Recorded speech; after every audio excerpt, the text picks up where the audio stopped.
Selamat pagi, siang, sore, dan malam Pak Tommy dan teman-teman. Hari ini kelompok kami, yaitu kelompok 3, akan mempresentasikan modulator fiber optik. Next. Dan ini merupakan pembahasan yang akan kami bahas di presentasi kami ini.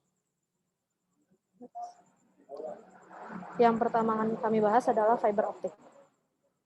Jadi, teknologi fiber optik merupakan teknologi yang didasarkan pada fakta bahwa informasi dapat ditransmisikan pada serbakas cahaya, dan informasi cahaya yang melalui kabel serat optik diharapkan akan memantulkan dalam dinding kabel sehingga sudut dari cahaya ketika disuntikan dalam kabel sangatlah penting.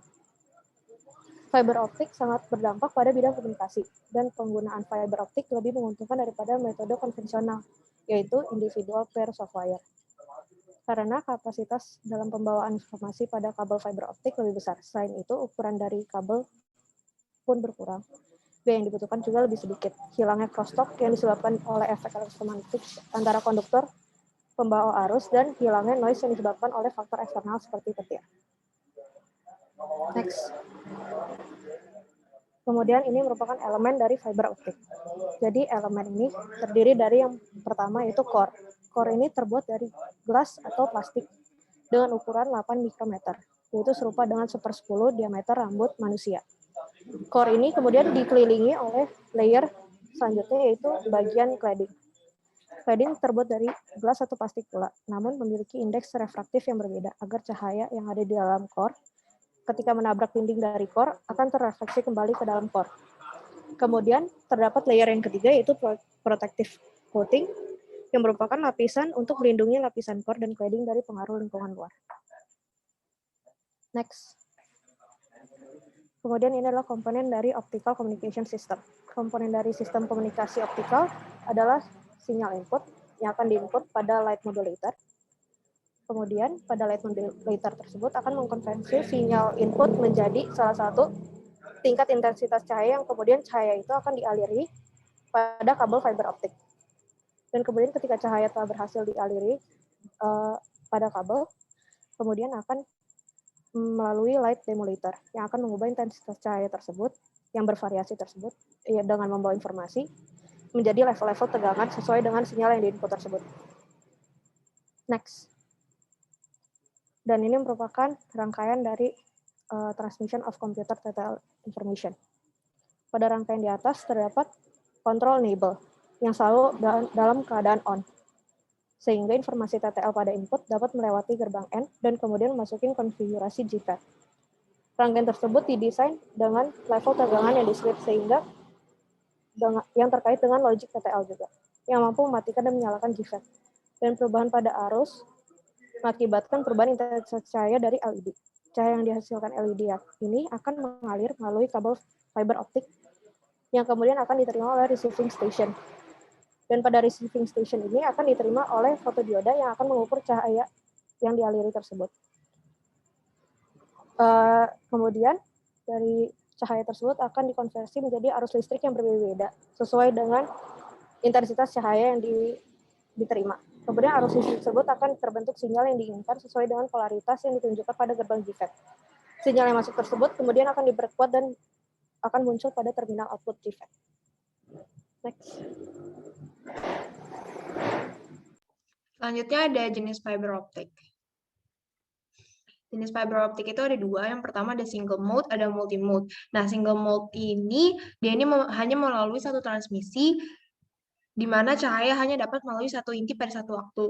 Nah, inti dari fiber optik mode tunggal atau single mode memiliki ukuran yang kecil, yaitu hanya 9 mikrometer, dan inti ini digunakan untuk mengirimkan gelombang cahaya inframerah dengan panjang gelombang sekitar 1.300 sampai 1.550 nanometer. Nah, yang kedua ini ada multi mode. Nah, berbeda dengan single mode, fiber optik jenis ini mampu mentransmisikan cahaya dalam jumlah banyak secara bersamaan, dan fiber jenis ini mempunyai diameter yang cukup besar, yaitu sekitar 625 mikrometer. Kabel ini biasanya digunakan untuk tujuan komersial, dan inti fiber optik ini biasanya digunakan untuk mengirimkan gelombang cahaya inframerah dengan panjang gelombang sekitar 850 sampai 1.300 nanometer. Next. Selanjutnya di sini ada tipe kabel dari fiber optik yang biasanya digunakan. yaitu ada type buffer, breakout kabel, aerial kabel, hybrid and composite kabel, armored kabel, low smoke zero halogen, simplex kabel, dan juga zip cord kabel. Next. Oke, setelah mengetahui mengenai fiber optik, kita masuk ke bagian 3 yaitu modulator fiber optik. Oke, sebelumnya kita bahas dari pengertian modulasi. Modulasi adalah suatu proses pengubahan sinyal informasi ke dalam bentuk tertentu sehingga dapat ditransmisikan. Nah, jadi sehingga modulasi optik adalah teknik modulasi yang menggunakan berkas cahaya sebagai sinyal pembawa informasi. Nah, lalu apakah itu optika modulator? Optika modulator adalah perangkat yang dapat digunakan untuk memanipulasi properti cahaya seperti sinar optik atau sinar laser.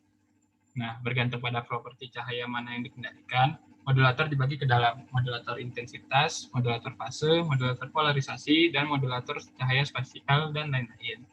Sementara, berdasarkan tempat terjadinya modulasi cahaya, terdapat dua macam modulator optik, yaitu internal modulator dan eksternal modulator. Nah, jika kita lihat pada komponen pembangun fiber optik yang telah dijelaskan sebelumnya, terdapat dua modulator dan satu modulator dan satu demodulator, yang dimana untuk mengubah sinyal pembawa informasi menjadi sebuah transmisi cahaya yang dapat melalui fiber optik. Berikutnya kita akan membahas mengenai komponen modulator fiber optik.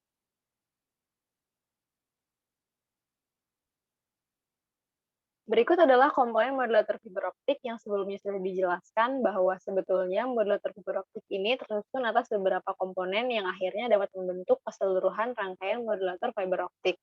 Next.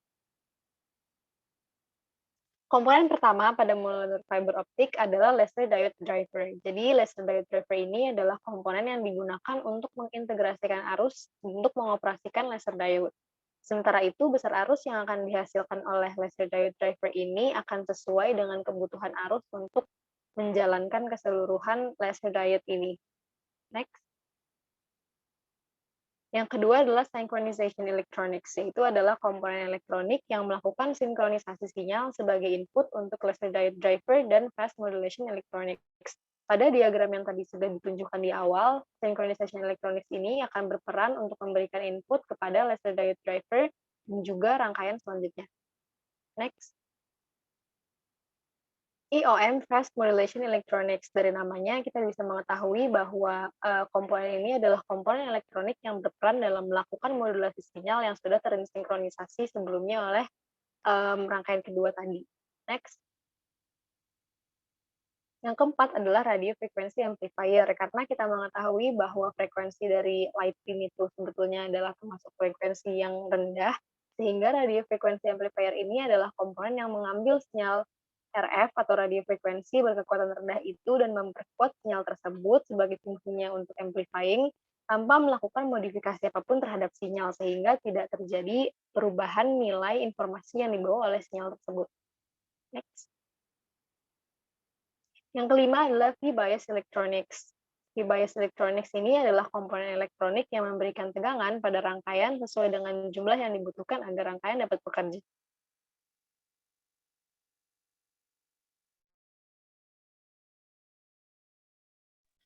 Oke, selanjutnya kita masuk ke bagian yang kelima atau yang terakhir, itu prinsip kerja dari fiber optiknya. Oke, next. Nah, di sini ada beberapa frekuensi gelombang yang ditampilkan. Di sini kita mau ngasih tahu kalau biasanya sebagian besar sistem komunikasi optikal itu frekuensinya berada pada range 1,87 kali 10 pangkat 14 Hz sampai 3,75 kali 10 pangkat 14 Hz, di mana frekuensi ini tuh sebagian masuk ke bagian frekuensi inframerah dan sebagian masuk ke frekuensi visible light atau cahaya tampak. Nah, mungkin di depan sudah disinggung sebelumnya di bagian komponen. Di sini ada gambaran kerja fiber optik. Yang pertama, sinyal awal atau sinyal listrik ini pada transmitter akan diubah oleh dioda atau laser diode hingga menjadi sebuah sinyal elektris. Kemudian, gelombang cahaya selanjutnya akan ditransmisikan lewat kabel fiber optik menuju ke receiver yang ada di ujung lainnya dari fiber optik. Dan yang ketiga, pada receiver nanti, sinyal optik akan diubah oleh fotodiode sehingga kembali menjadi bentuk sinyal elektris. Oke, lanjut. Nah, jadi prinsip kerja dari fiber optik ini kita menggunakan pemantulan internal total. Nah, pada dasarnya sinar cahaya yang mentransmisikan data itu akan merambat dan membentuk garis lurus. Jadi kita akan sangat kesulitan jika harus menyediakan kawat lurus yang sangat panjang. Nah, untuk itu kabel optik ini dirancang sedemikian rupa sehingga dapat membelokkan semua sinar cahaya tersebut. Nah, sinar cahaya itu akan bergerak terus-menerus seperti pada gambar di sebelah kanan dan memantul dari dinding fiber optik dan mentransmisikan data dari ujung ke ujung.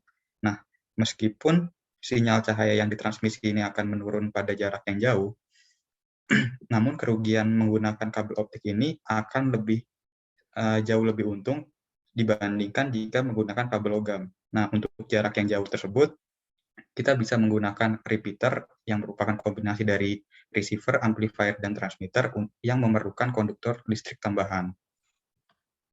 Oke, next. Nah, di sini ada referensi yang kami gunakan.